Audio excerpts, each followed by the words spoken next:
हमारे सर पर बम फोड़ देंगे। अब आगे, और हमें डांटेंगे कि कल रात हम लड़कियों के साथ वहां क्यों बैठे थे। फिर वो रौनक की तरफ देखते हुए हल्के गुस्से में बोला, क्या तुम मुझसे दूर नहीं हट सकती थी? क्या तुम्हारा मेरे कंधे पर सिर रखकर सोना जरूरी था? हाँ, अगर मैंने अरमान भाई पर ध्यान नहीं दिया तो कम से कम तुम तो अरमान भाई पर ध्यान दे सकती थी ना। अब मैं क्या करूं? आहान की बात सुनते ही रौनक की आंखें आश्चर्य से फैल गई। फिर वो कुछ सोचकर फट से बोली, अच्छा, जब तुम्हारा ही ध्यान भाई पर नहीं था तो मैं अरमान भाई पर ध्यान देकर क्या करती? वैसे भी मेरा सारा ध्यान सिर्फ और सिर्फ तुम पर था। अब जैसे ही रौनक ने बेबाकी से ये कहा तो ये सुनकर आहान का दिल एक पल के लिए थक सा रह गया और उसके दिल में गिटार से मीठी धुन बजने लगे। तभी ध्रुव ने आहान के कंधे को थपथपाया और उसे तुरंत होश लाते हुए बोला, हो गया तेरा, तू अपने दिल में ये गिटार बजाना बंद कर। सब लोग यहीं पर हैं। तब तक आकाश और सुमित भी वहां आ गए और अगले ही पल वो उन्हें समझाते हुए बोले, देखो, जब तक हम अरमान के पास नहीं जाएंगे तब तक हमें कुछ पता नहीं चलेगा कि आखिरकार वह हमसे क्या बात करना चाहता है।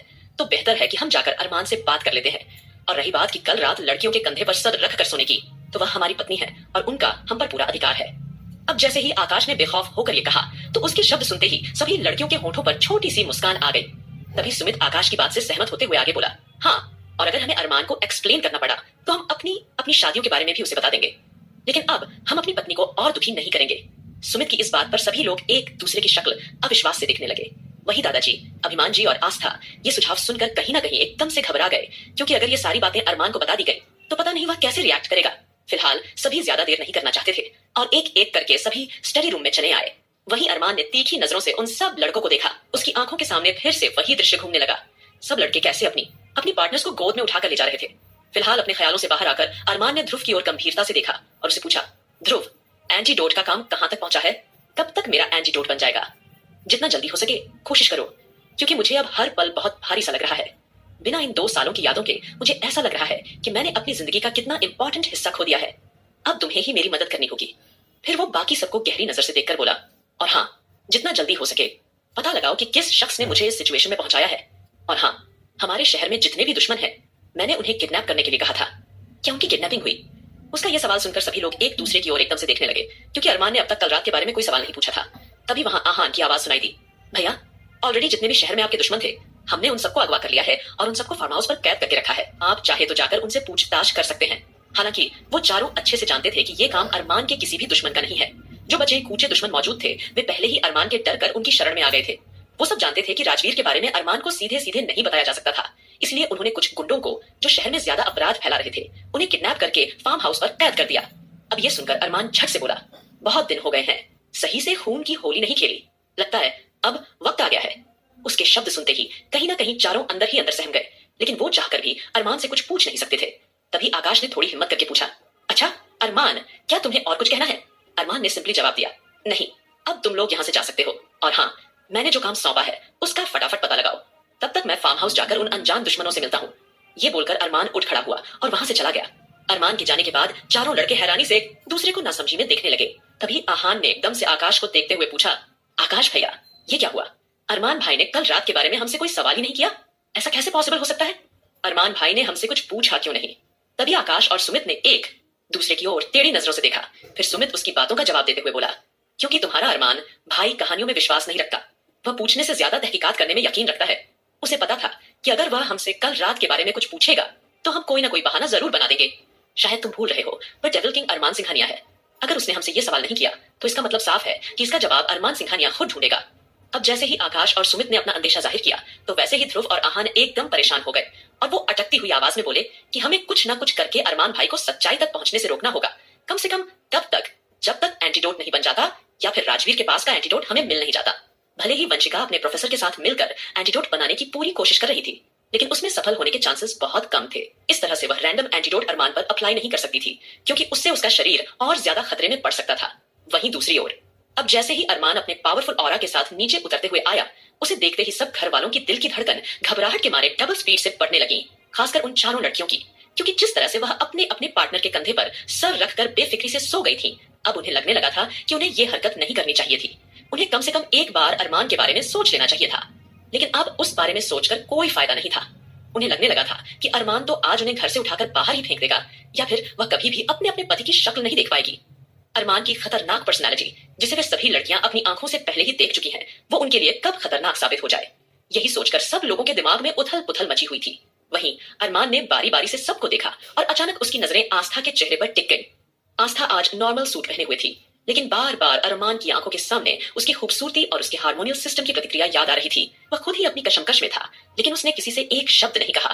तभी दादाजी ने अरमान को देखकर पूछा, अरमान, क्या बात है बेटा, तूने आकाश और सुमित को इस तरह स्टडी रूम में क्यों बुलाया?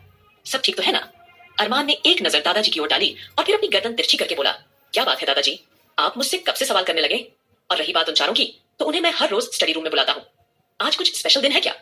उसका जवाब सुनकर आस्था के हाथ के रोंगटे खड़े हो गए। भले ही अरमान नॉर्मल तरीके से बातें कर रहा था, लेकिन उसका एटीट्यूड काफी अलग था, जिसे देखकर आस्था को मन ही मन अजीब सी घबराहट हो रही थी। वहीं चारों लड़कियां जो एक साथ खड़ी थीं, वहीं रौनक फटाफट से वंशिका के कान में फुसफुसाने लगी, मैं तो कहती हूँ हम सब तुरंत जाकर अरमान भाई के पैरों को पकड़ लेते हैं और उनसे माफी मांग लेते हैं, इससे पहले कि वह हमें मौत के घाट उतार दे। रौनक की ये बात वंशिका को भी सही लगी, लेकिन फिर भी वह आस्था की ओर उम्मीद से देखने लगती है। तभी आस्था ने सिचुएशन को भांपते हुए खुद के इमोशंस को संभाला और अगले ही पल थोड़ी हिम्मत जुटाकर अरमान के सामने खड़ी हुई और बेपरवाही से बोली, मिस्टर सिंघानिया, आपने बताया नहीं कि आपको कल रात का फेस्टिवल कैसा लगा। मुझे लगता है कि आपने शायद अपनी जिंदगी में पहली बार कोई फेस्टिवल मनाया है। आशा करती हूँ आपको फेस्टिवल पसंद आया होगा।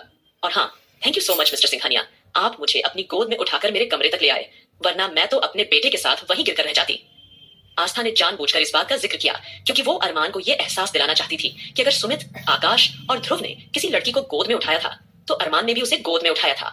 आस्था के शब्द सुनकर अरमान तुरंत शर्मिंदा हो गया और वो गुस्से भरी नजरों से आस्था को एकातक देखने लगा। तभी आस्था ने एकदम से सभी लड़कियों को अपने मुंह पर हाथ रखकर हल्का हल्का मुस्कुराते हुए देखा और नानी माँ ने भी शर्माकर अपनी साड़ी का पल्लू मुंह में रख लिया। अभिमान जी, जो ज्यादातर समय अंश को देखते रहते थे, वो ये सुनकर अनजान बनते हुए इधर उधर देखने लगे, लेकिन दादाजी हल्का मुस्कुराकर आस्था से पूछने लगते हैं, आस्था बिटिया, क्या अरमान ने तुम्हें गोद में उठाकर तुम्हारे कमरे में छोड़ा था? उनकी बात पर आस्था ने तुरंत हामी भरी, हाँ दादाजी, उन्होंने मेरी मदद की थी। आप तो जानते हैं कि हम तभी कितने थक गए थे। तभी वंशिका आस्था का इशारा समझकर तपाक से बोली, इतना ही नहीं, मेरी भी मदद ध्रुव जी ने की थी, वरना मैं थक कर वहीं पड़ी रहती।